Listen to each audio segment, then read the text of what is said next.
भारतीय वायुदलाने air strike केलेल्या आहे पाकिस्तानमध्ये अतिरेकी तळांवरती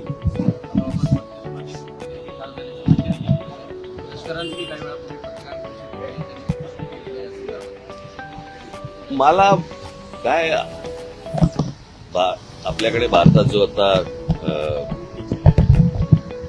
कुठे ते पहलगामला जो हल्ला झाला, मी ज्यावेळेला त्याच्यावरचं मी पहिलं ट्विट जेव्हा केलं त्यावेळेला मी सांगितलं होतं की ज्यांनी हल्ला केलाय त्यांना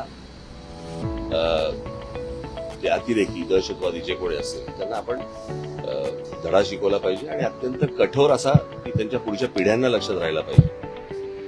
पण दहशतवादी हल्ल्याचं उत्तर युद्ध नसतं, कळलं का? युद्ध हे काय उत्तर नाही. आता अमेरिकेमध्ये 2 ट्विन टावर्स पाडले, पेंटागॉनवरती त्यांनी हल्ला केला म्हणून त्यांनी जरा जाऊन युद्ध नाही केलं, त्यांनी ते अतिरेकी ठार मारले. हे दुसऱ्या देशामध्ये युद्ध परिस्थिती आणायची आणि आता ते काय मॉक ड्रिल करायचं आणि मग ते सायरन वाजवणार वगैरे वगैरे. मुळात ही गोष्ट का घडली हे पण आपण लक्षात घेण्यासारखं आहे. मला असं वाटतं की थोडंसं अंतर्मुख होऊन आपण आपला विचार करणं खूप गरजेचं आहे. पाकिस्तानला काय बरबाद, अगोदरच बरबाद झालेला देश आहे तो, त्याला काय बरबाद करणार तुम्ही? आणि प्रश्न असा आहे की ज्या अतिरेक्यांनी हल्ला केला त्या अतिरेकी अजून तुम्हाला हातात सापडलेले नाहीये. ज्या ठिकाणी इतके हजारो काय ज्याला आपण पर्यटक जिथे जात आहेत, इतकी वर्ष जात आहेत, तिथे सिक्युरिटी का नव्हती हे मला असं वाटतं हे प्रश्न जास्ती महत्वाचे आहेत. आपल्या देशामध्ये कोम्बिंग ऑपरेशन करून ह्यांना हुडकून काढणं हे जास्ती गरजेचं आहे.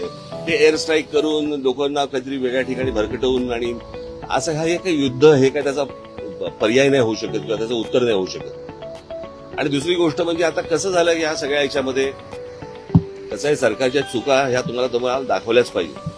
आज ज्या वेळेला हा प्रकार झाला, तो प्रकार झाल्यानंतर ज्या वेळेला पंतप्रधान त्यावेळेला सौदी अरेबियामध्ये होते, अर्धवट दौरा सोडला त्यांनी. तो दौरा सोडून ते बिहारला कॅम्पेनला गेले, कळलं का? बिहारला कॅम्पेनला गेले. मला असं वाटतं ते गोष्ट करायची गरज नव्हती. त्याच्यानंतर ते केरळमध्ये जाऊन तिकडे अदानीचं पोर्टचं उद्घाटन केलं.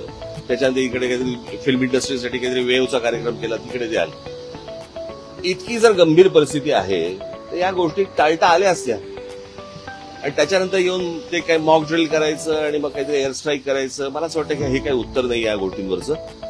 जे अतिरेकी आहेत, ज्यांनी हा हल्ला केलेला आहे, मला असं वाटतं त्यांना हुडकून काढणं, त्यांचा बंदोबस्त करणं आणि संपूर्ण देशभर मला असं वाटतं की तुम्ही हे मॉक ड्रिल करण्यापेक्षा कॉम्बिंग ऑपरेशन्स करा जिकडे जिकडे तुम्हाला माहिती आहेत. आज आपल्या देशामधलं पोलीस दल आणि या सगळ्या लोकांना, खास करून मुंबई महाराष्ट्रामधल्या पोलीस दलाचं तर मी त्यांची प्रशंसाच करेन की त्यांना सगळ्या गोष्टी माहिती आहेत, कुठे कोणत्या गोष्टी चालू आहेत आणि कुठे काय चालू आहे, कळलं का?